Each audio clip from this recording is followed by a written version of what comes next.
I go to Premanand. All glories to the assembled devotees. All glories to the assembled devotees. All glories to the assembled devotees. All glories to Sri Sri Guru and Sri Gauranga.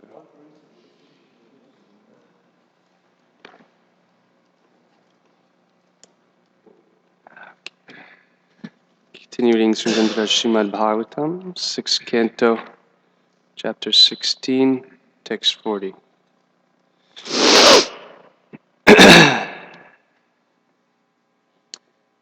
Jitam ajita tada bhavata yada bhagavatam dharmam anvadyam nishkinchanaye munaya atma ramayamupasate pavarga atma ramayamupasate pavargaya jitam ajita tada bhavata yada bhagavatam dharmam anavdyam nishkinchana yemunaya atma ramayamupasate pavargaya jitam ajita tada bhavata yada bhagavatam dharmam anavidyam nishkinchana yemunaya atma ramayamupasate pavargaya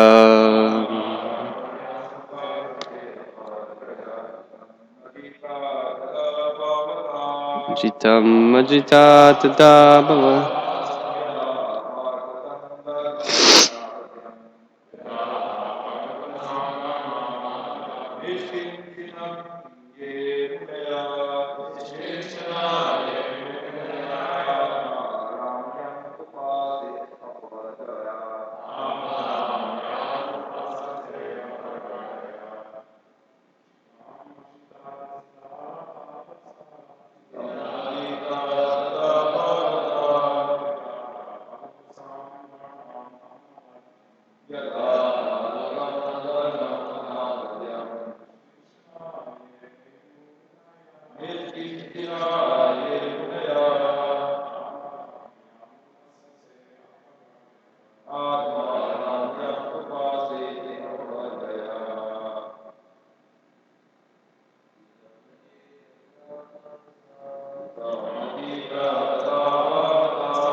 Jitam conquered.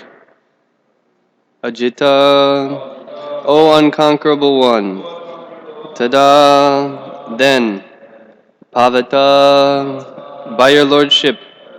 Yada, when. Aha, spoke. Bhagavatam, which helps the devotee approach the Supreme Personality of Godhead. Dharmam, the religious process. Anavadyam, faultless, free from contamination. Nishkinchanaha, who have no desire to be happy with material opulences. Yea, those who, Munaya, great philosophers and exalted sages, Atma Arama, who are self-satisfied, being completely aware of their constitutional position as eternal servants of the Lord. Yam, whom, upasate, worship, apavargaya, for achieving liberation from material bondage. Translation purport by His Divine Grace A.C. Bhaktivedanta Swami Srila Prabhupada Ki. Translation. O unconquerable one, when you spoke about Bhagavad Dharma, which is the uncontaminated religious system for achieving the shelter of your lotus feet, that was your victory. Persons who have no material desires, like the Kumaras, who are self-satisfied sages, worship you to be liberated from material contamination. In other words, they accept the process of Bhagavad Dharma to achieve shelter at your lotus feet. Purport. As stated by Srila Rupa Goswami in Bhakti Rasa Amrita Sindhu, Anyabilashita shunyam gyanakarma dhyanavritam anukulyena krishnanu shilanam bhaktir uttama. One should render transcendental loving service to the Supreme Lord Krishna favorably and without desires for material profit or gain through fruitive activities or philosophical speculation. That is called pure devotional service. The Narada Pancharatra also says, Sarvopadi vinir muktam tat paratvena nirmalam rishikena rishikesha sevanam bhaktir uchate. One should be free from all material designations and cleansed of all material contamination. He should be restored to his pure identity, in which he engages his senses in the service of the proprietor of the senses. That is called devotional service. This is also called Bhagavad Dharma. Without material aspirations, one should simply serve Krishna, as advised in Bhagavad Gita, Narada Pancharatra, and Srimad Bhagavatam.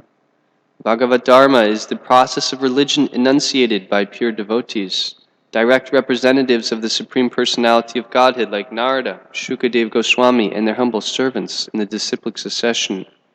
By understanding Bhagavad Dharma, one immediately becomes free from material contamination. Living entities who are part and parcel of the Supreme Personality of Godhead are loitering in this material world, suffering. When they are instructed by the Lord Himself about Bhagavad Dharma and they adopt it, that is victory for the Lord. For He then reclaims these fallen souls. A devotee following the principles of Bhagavad Dharma feels very much obliged to the Supreme Personality of Godhead. He can understand the difference between life without Bhagavad Dharma and life with Bhagavad Dharma, and thus he ever remains obliged to the Lord. Taking to Krishna consciousness and bringing fallen souls to Krishna consciousness is victory for Lord Krishna. Savai pum sang paro dharmo yato bhaktir dadhoksaje ahoy tuki apritihata yayat masu prasidati. The supreme occupation dharma for all humanity is that by which men can attain to loving devotional service unto the transcendent Lord. Such devotional service must be unmotivated and uninterrupted in order to completely satisfy the self. Bhagavatam 1.2.6. Therefore, Srimad Bhagavatam is the pure transcendental process of religion. Om Jnana Timirandasya Gyananjana Shalakaya Chakshurunmilitam Yena Tasmai Shri Gurave Namaha Shri Chaitanya Manobishtam Stapitam Yena Bhutale Swayam Rupaktamayam Tati Swapadantikam Vansha Kalpatarubhyascha Kripasindubha Evacha Titanan Pavanebhyo Vaishnavebhyo Namo Namaha Jai Shri Krishna Chaitanya Prabhu Nityananda Shri Advaita Gadadhar Srivasadi Gaura Bhaktavinda Hare Krishna Krishna Krishna Hare Hare Hare Rama Rama Rama Hare Hare.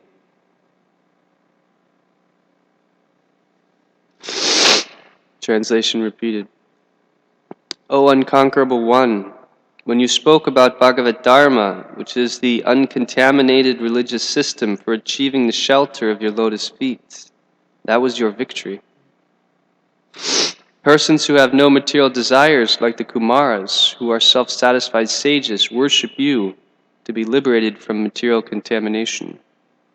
In other words, they accept the process of Bhagavad Dharma to achieve shelter at your lotus feet.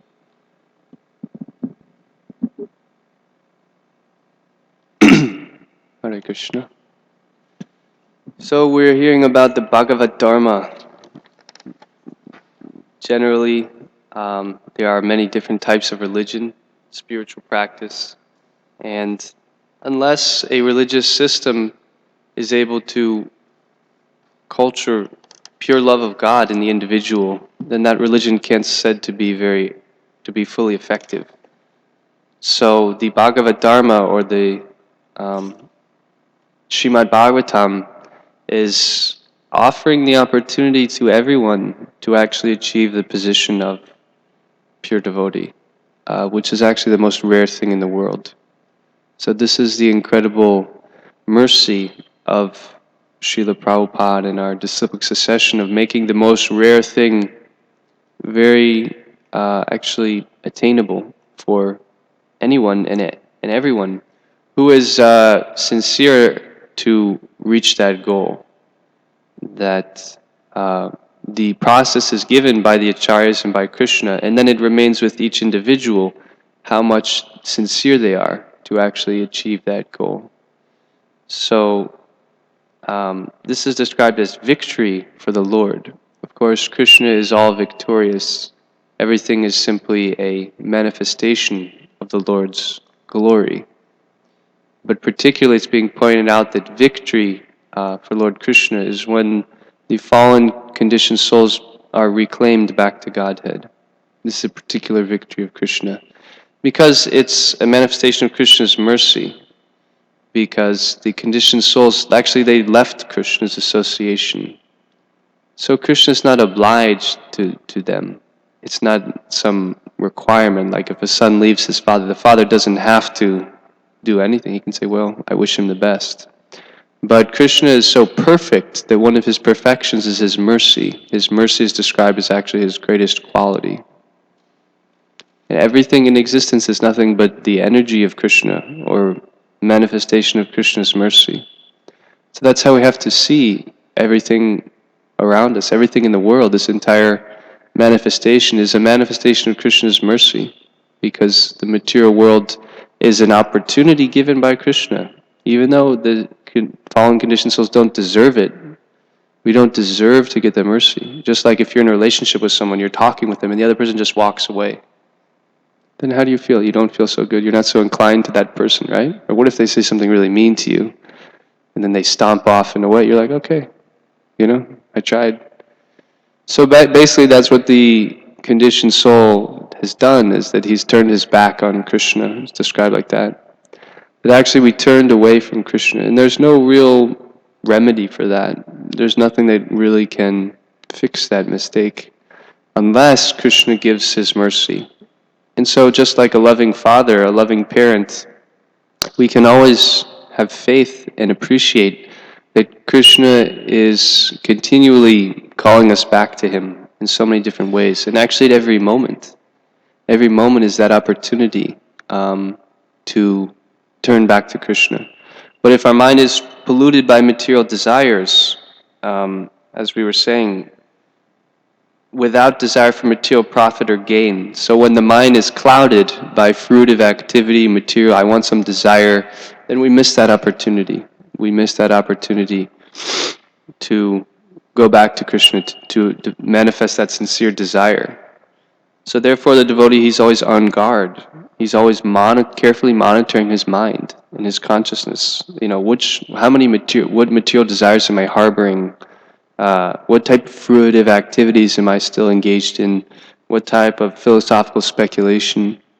He has to be very cautious and very introspective as far as his consciousness goes, because a little bit of inattention can actually wreak havoc on the path of devotional service. So the path of pure devotion is an opportunity for the greatest thing, but it's also very difficult also, therefore. Because if you want anything great, you have to work very hard for it. So it's not like we can just stroll in here and get pure bhakti. If you really want it, you're going to have to work really hard for it. But there's nothing else worth doing. There's nothing else. So when we develop our intelligence, then we see that this is the only useful endeavor. Even if it's going to be difficult, it's going to be a struggle, it's going to be a challenge, it's going to drive me crazy, trying to control my mind. There's nothing else that's worth doing. Everything else is insubstantial, will not really satisfy me. So this is described, the hoitukiya pratiyata, that the devotion has to be unmotivated and uninterrupted. So if we're not feeling the bliss of bhakti, as they say, or if we're not feeling something during our devotion, then we can think, am I engaging in this activity in an unmotivated way, or do I have some personal desire? And also, is my devotional service unceasing, uninterrupted? Sometimes it feels like, rather than my devotional service being interrupted, it feels like there's so much interruptions, when will it begin? It's mostly just a stream of interruption. I'm hoping when I'm going to get to the point, it's uninterrupted, hoping to get to the point of devotional service. But devotional service has to have that quality, because that brings momentum, just like a train. If a train starts moving, it's slow at first, but it's building momentum. Or if you're like riding a bike downhill, you build momentum. And every time you stop, let's say you pull over your bike and you tie your shoe, then you have to start and you go a little slower. But the great devotees are those who are able to keep it flowing all the time, every day, every moment, actually. And that way our bhakti gains actually more force, and it can carry us over the little material obstacles that will come in our day-to-day life. Oh, I have this kind of conflict with a devotee, or my mind's still out of control. By force of one's sustained bhakti, then one can more easily overcome those obstacles, and one can ultimately come to the point where there's unceasing devotion. That's the goal. And that requires humility. Humility is so essential in devotional service, because one has to be able to tolerate in this material world. There's going to be so many obstacles in our pursuit of bhakti, and so many tests, that unless one is really humble, then it will throw them off, So that humility is being able to understand my position. I'm so insignificant. I should just be constantly begging for the Lord's mercy to do anything. I can't even read a book, tie my shoe. I can't even take a spoon to my mouth without Krishna's mercy. So we have to adopt that mood of, at all times, that I'm hopeless. I'm a hopeless case. And that's that position whereby, these are some points I'm just reiterating, but Maharaj explained so amazingly during his Vyas Puja that humility then allows the mercy to flow. Because otherwise there's some sense that I'm okay, I can do it, I can do my service, and that checks the flow of mercy. But really adopting the position that I can't really do anything, it opens the heart. And then once the heart is open, the mercy can flow.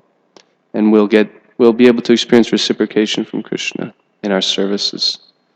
And also because such an impediment is these different bodily propensities, eating, sleeping, mating, and defending. And out of all what do we do the most? Does anyone know out of those?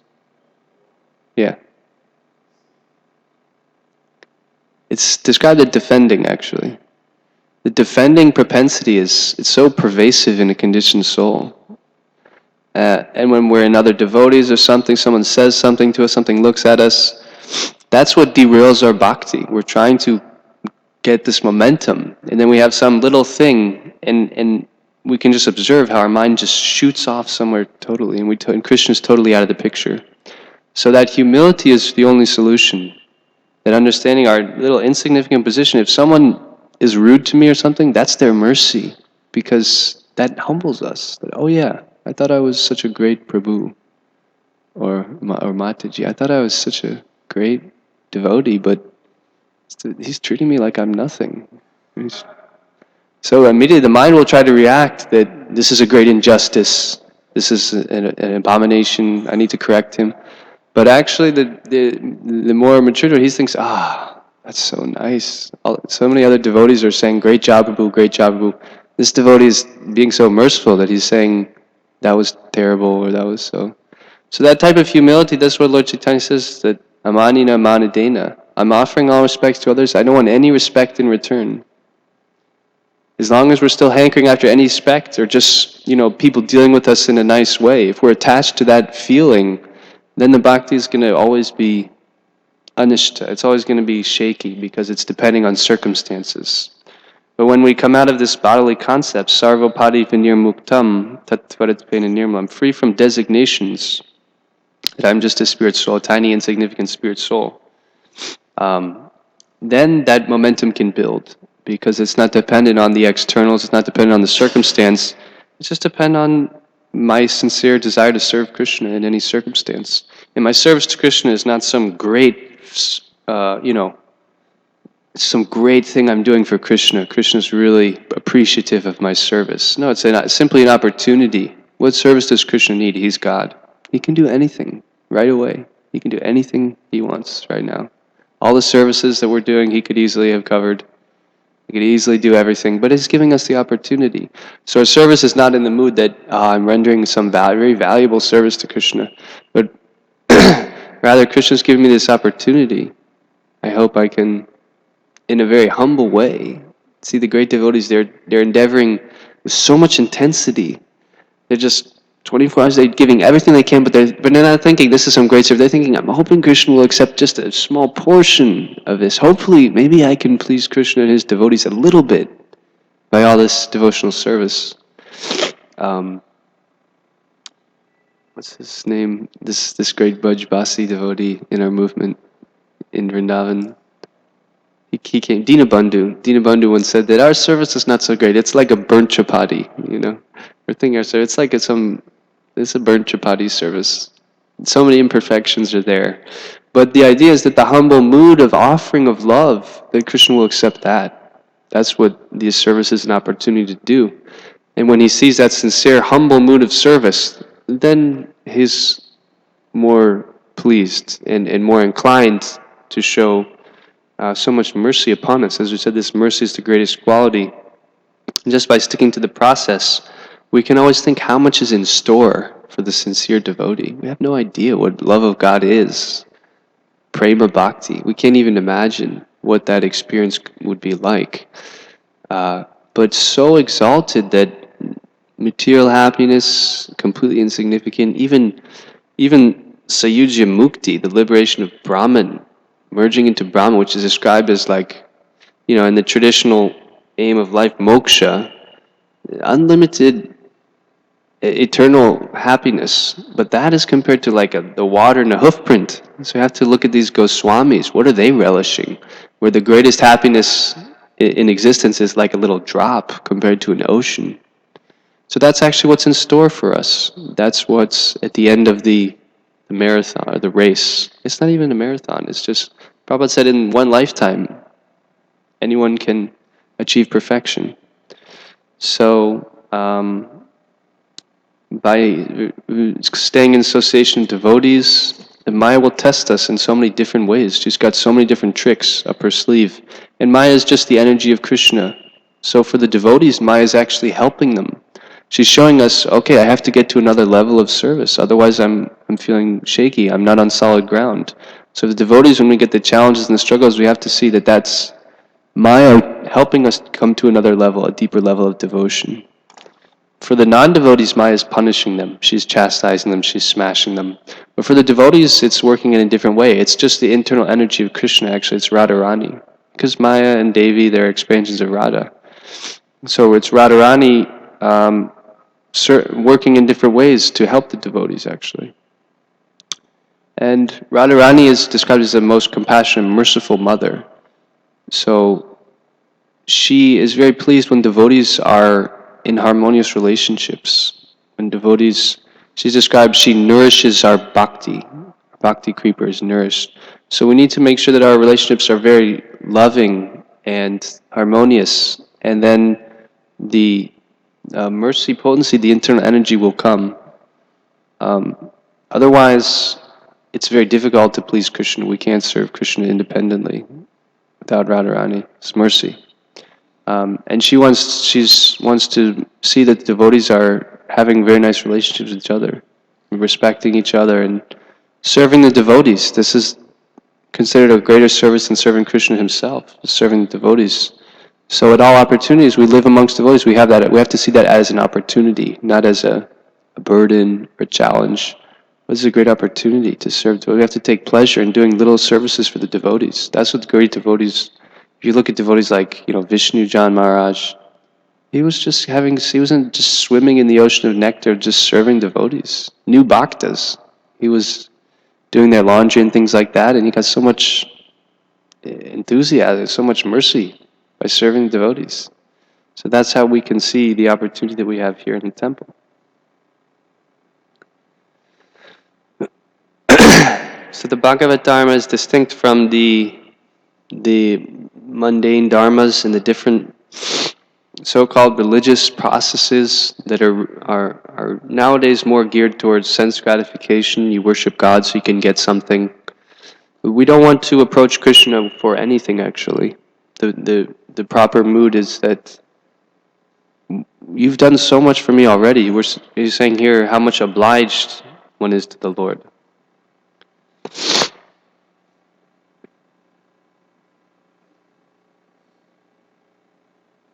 The devotee is extremely obliged. He doesn't want to demand anything. Krishna's already given me so much. So it's a matter of perspective in Krishna consciousness.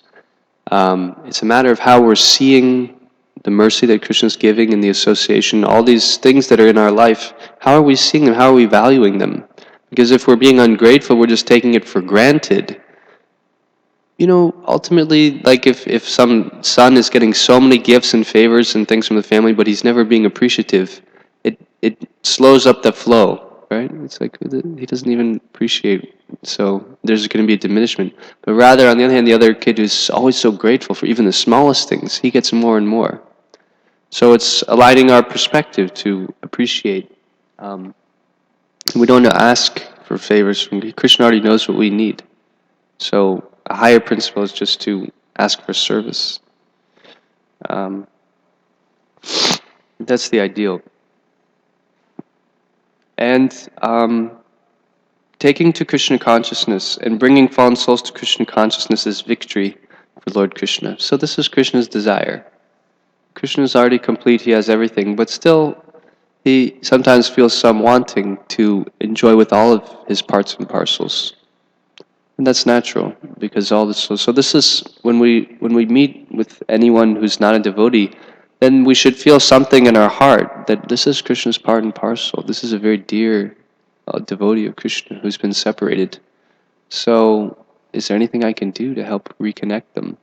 And then some compassion should awaken for other living entities, for other people who are not in Krishna consciousness.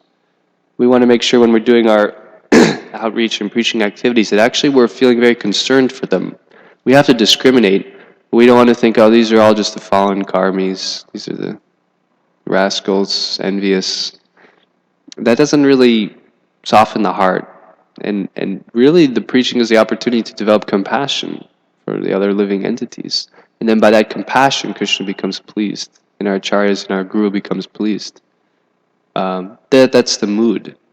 So we see these other individuals, we can look on a compassion perspective. I hope maybe I could do some small thing to help this soul come back to Krishna. And seeing it in relationship with Krishna, that actually this is who are these individuals? Who are the souls? This is where the aparads come from. We don't recognize something's relationship with Krishna. We see a distinction. But actually all living entities, they're the potency of the Lord. They're eternal servants of God. You can just imagine, they have a swarup, they have an eternal position of service to Krishna. So therefore it said one should not disrespect anyone, to speak of devotees who are awakening that. But anyone, any jiva is actually very exalted. This is why in all genuine spiritual traditions, especially in the East, we see that compassion to all living beings, non-violence, it's such an essential principle. But for us, we take it a step further because we see that all living entities are eternally servants of Krishna. And that's the prayer that's being made here.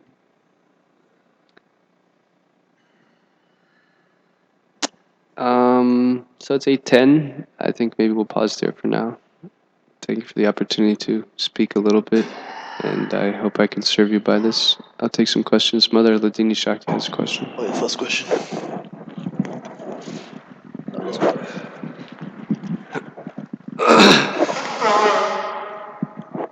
Thank you so much on your class. It was so nice you said so many points on humility. I was remembering something I heard from my spiritual master that many times we think that we are doing Krishna a favor by serving because we feel I could be doing something else, but I'm doing, this service. I'm cleaning or I'm coming for class, and so he was saying that that's a really bad attitude to have, to think we are doing Krishna a favor. And then another thing I heard from Chandramali Maharaj, he said that how would you feel if one day you came and you were, you check for your mail in the mailbox. He was saying like you went downstairs and you went to get your mail, and you saw a note from Krishna saying, "Thank you, your services are no longer needed." Your services are no longer needed. And I was remembering something about. I'll just comment on one thing, that Krishna, he doesn't need our service, but he's so grateful. If you hear about Krishna's pastimes, then you just hear how grateful Krishna is for any small thing. So Krishna's heart is very soft. So even though he doesn't require anything, when he sees that a living entity is rendering some service, even something very small, like Sudama, like offering just whatever you can, a little grass mat or something, and Krishna's so endeared by that. So this is the wonder. It's actually inconceivable of Krishna's nature. He has everything, he doesn't need anything, even some small patram pushpam.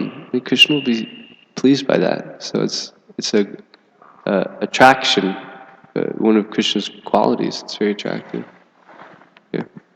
You just reminded me of a pastime from Srila Prabhupada when in New York, that small, where they first started, that little storehouse or front, what is it? Yeah. Yeah. Storefront.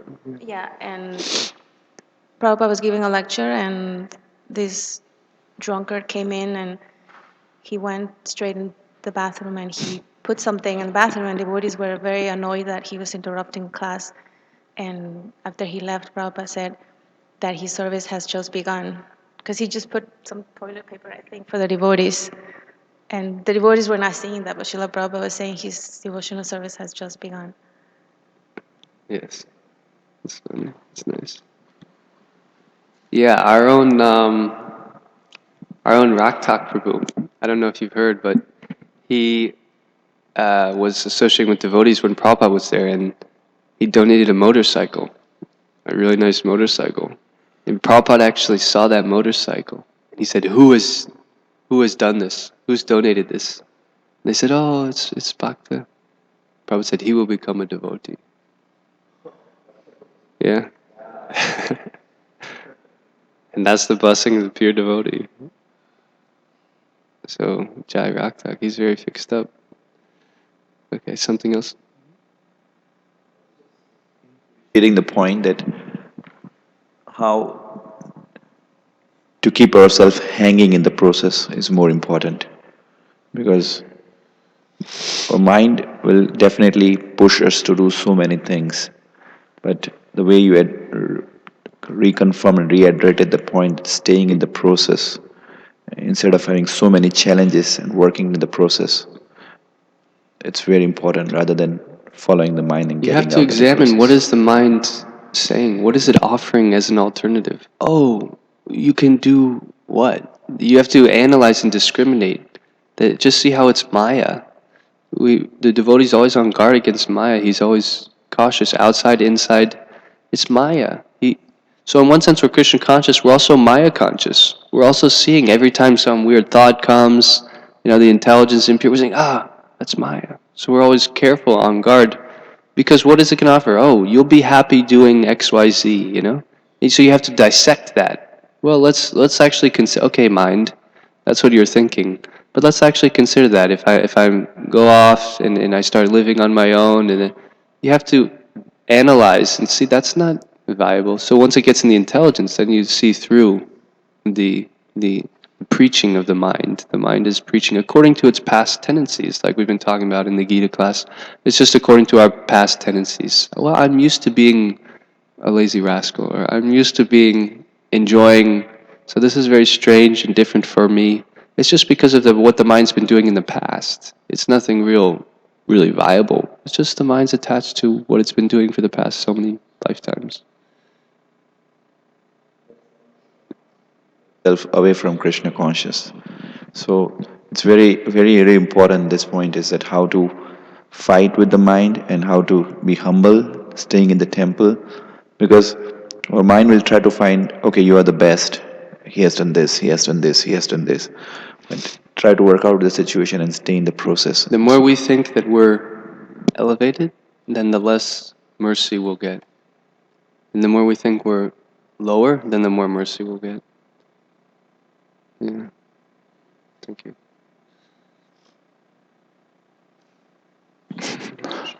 Hare Krishna.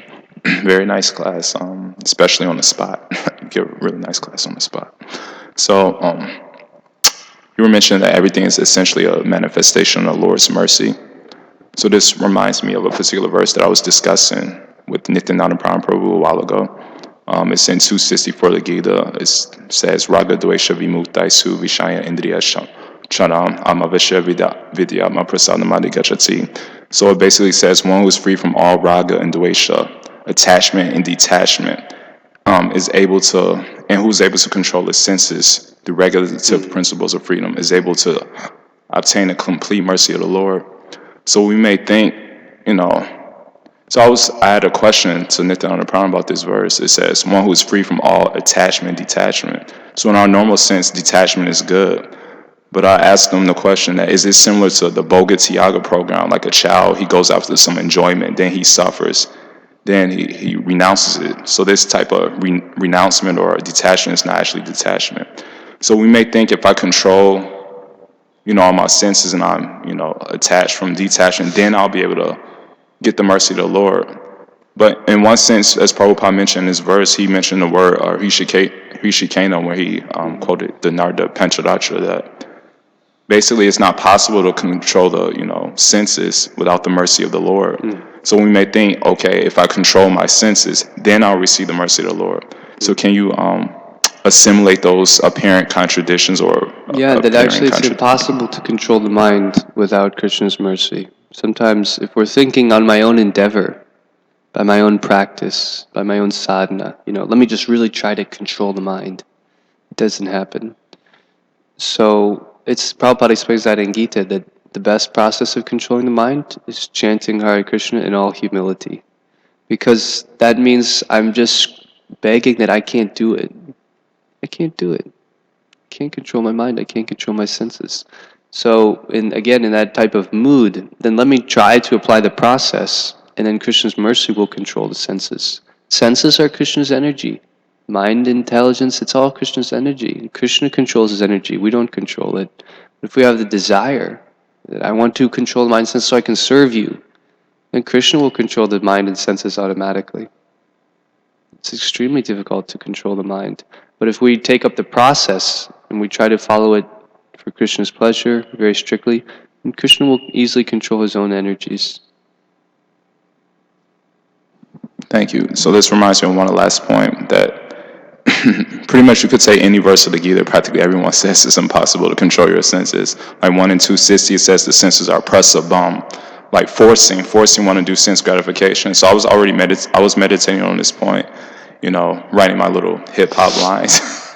So basically it's like we've heard the famous saying, hold your horses. So this is actually a very enlightening statement, like control your horses, your senses. So I was thinking in terms of, as far as humility is concerned, it's impossible to hold your horses unless you continually take Bhakti Sastri humility courses. So I was meditating on that point for my hip hop line. Hare Krishna. thing is that you can't learn humility in the class. You can't learn it. Yeah, it's a mood that has to be cultivated. So a lot of what we're after are qualities that you can't get by studying the books, or really, it comes in the application. So we should always try to apply. We're hearing so many messages. Then, as soon as the class is over, then it's the application time. Well, how can I implement this? Otherwise, it's just another teaching. It's just a class, and within 20 hours, it's going to be totally forgotten, totally wasted. So we're not really doing the next step of hearing. First we hear, we say, okay, I like that. And then you have to apply it. Otherwise, it's going to be gone. Time is destroys all things. Especially in Kali Yuga, our memory is like very sad. So take the next step, and then throughout the day, Krishna will give us opportunities to apply those things. Jai, anything else? Thank you. Srimad Bhagavatam ki jai. Srila Prabhupada ki jai.